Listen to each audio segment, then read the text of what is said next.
Okay, we're here today to talk about the Salem Reformed Church in Saltillo, and it started out its life as a log cabin building erected in 1843, and they used that until 1884.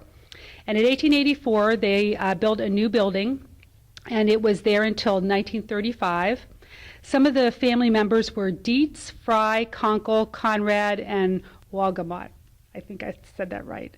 The family started to die out and started to move, and so the church closed. And the cemetery still stands there, but the church is gone.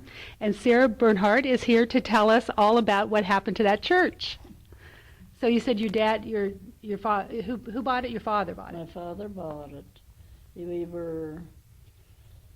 I come from a large family, and we just always rented and things. And according to this, in 1941, Dad thought it was time to build a property or a home for his family. And the Salem Church come up for sale, and it was sold by sealed bids. And Dad just put a bid in, a certain amount of money, and for $3,600. Wow. And that was the top bid, evidently, because years later, or weeks later, he got a letter in the mail, which there was no phone systems or the email or anything very, connected that way. It was Right. all by mail and things. So I bet he was excited. He was the whole family excited about that? And he thought he was just purchasing the building, but he got the pulpit furniture, the hymnals, and I can. But everything was in it? Everything was still in it, just like. And I can remember playing on the pulpit furniture. We had them down in an old. There was a taller chair in the middle, and then the little smaller chair. The color was a kind of burgundy plush finish on the pulpit furniture and things, What about the pews? Were the pews still in there? The pews were still in there, and that's what this said. The pews were taken home and cut up for window frames, and this is the statement said. I'll just read. The old Salem Reformed Church in Saltillo came up for sale, and Grandpa, that's my father, my niece wrote this, so she was a granddaughter. Grandpa put in his bid and bought it for $36,000. They demanded they dismantled the whole thing and transported it to the land close to State Route 241. That was the land that my mother had inherited from her parents. Oh, okay. And things, and then it was transported by horse and wagon, because I was a little Amish girl way back then. Uh-huh. And a few of the older children, which included me, I was How next old were to you? you.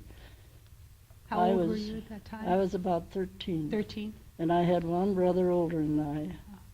Okay. And few of the older children remembered going and helping. They have special memories of the picnics.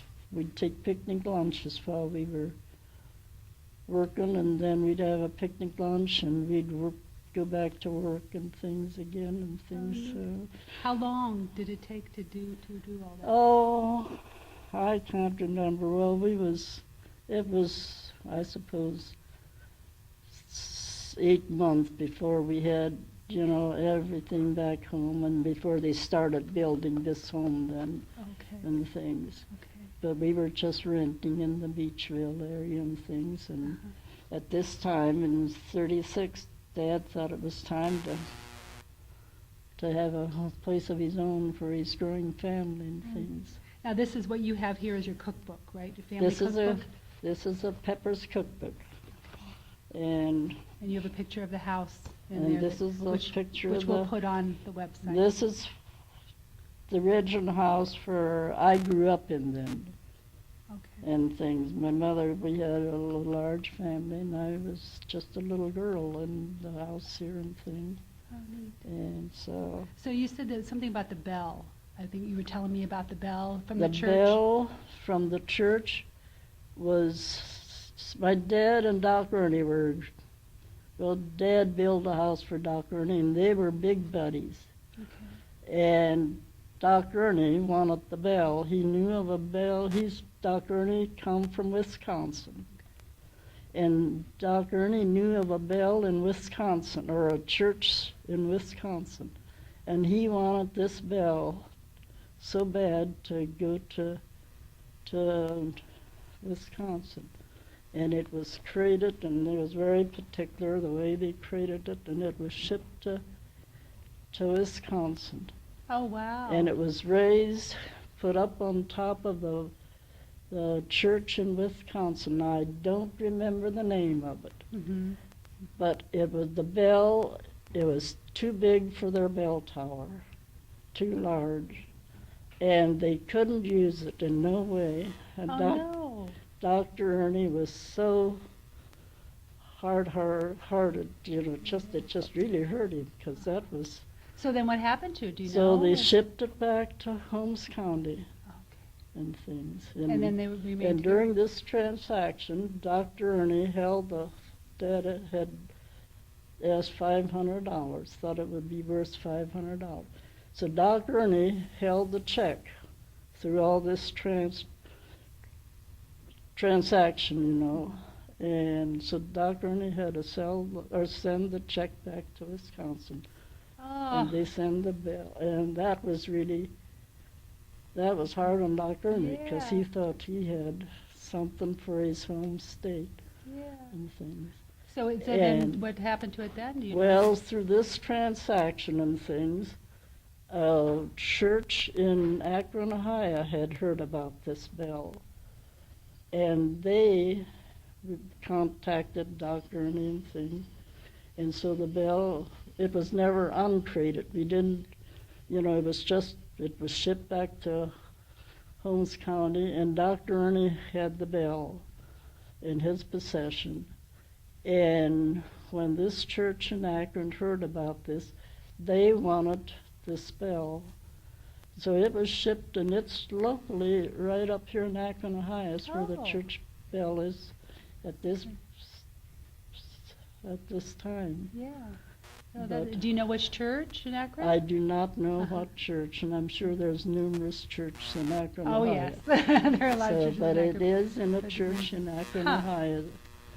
And So the so- pews were used then, cut up Then and the used for your- pews were cut up and used for trim work, window frames, and and there's still 2 pews that I know of that are, and I sit on them frequently. Ah. My sister Mary, which they used to live in this house when Mother lived, they just built they call it a little grandpa house now up here on the side, but she still has one of the original pews down in the basement. Oh, neat. So when and I go in, I'm a widow now and things, and don't have a lot to do, and they get the canning and things. I'll go in and help peel peaches or apples, or when they're making apple butter or whatever, and we sit on, this is the bench or the pew we sit on when we're peeling or whatever we're gonna do. What memories, huh, and Yeah. history.